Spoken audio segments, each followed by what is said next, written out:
hay mày cây nó tàu đi bớt sinh ngã sinh imoy nuôi hắn đi ngã sinh nung mà khờ trái hi em mà kìm mà nung đã yum thong cô đinh chẳng đun đã tàu hay đã ba mà đi tàu hay đi bớt sinh mà đâm đã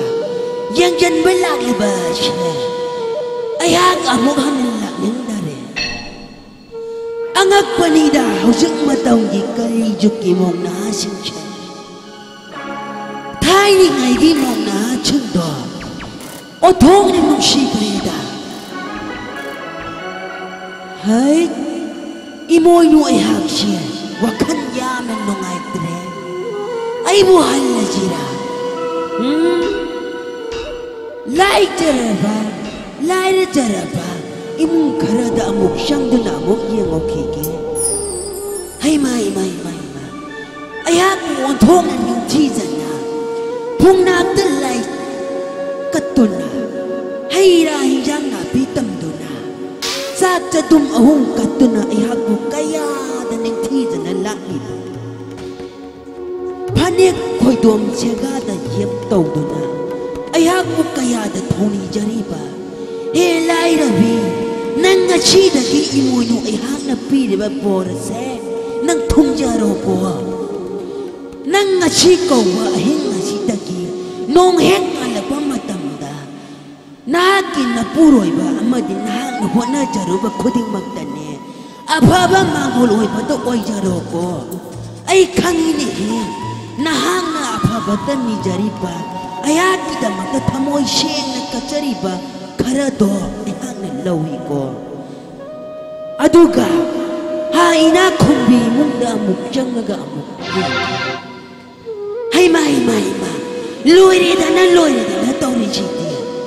kanagi gyata phulli khatuna khanga sida ngauri bachangari no hay ma boiler ni ne hay ma somna na ong ngaura mene hay machikom imung si ay sangaro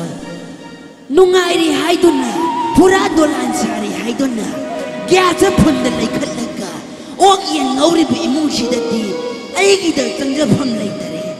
leiraga su changna roi pining ba yai phama go leiraga su pina roi imui no ai hanga yaning de aduka man hairang madabadi lamdam masigi maite ye ko gi chakna bi da no pi oi bi ni ngo loi bi shin khattagi imoy no ay hapu irat thumi bagi numit se tawai da bachin ja chadana nga ngaw wakat laga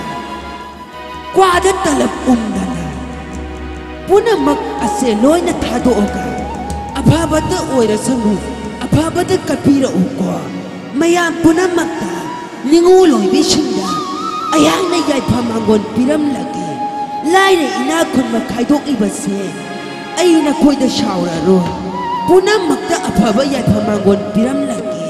ay hapon ng tijan na lala uko lagli buhay mo yung numit asida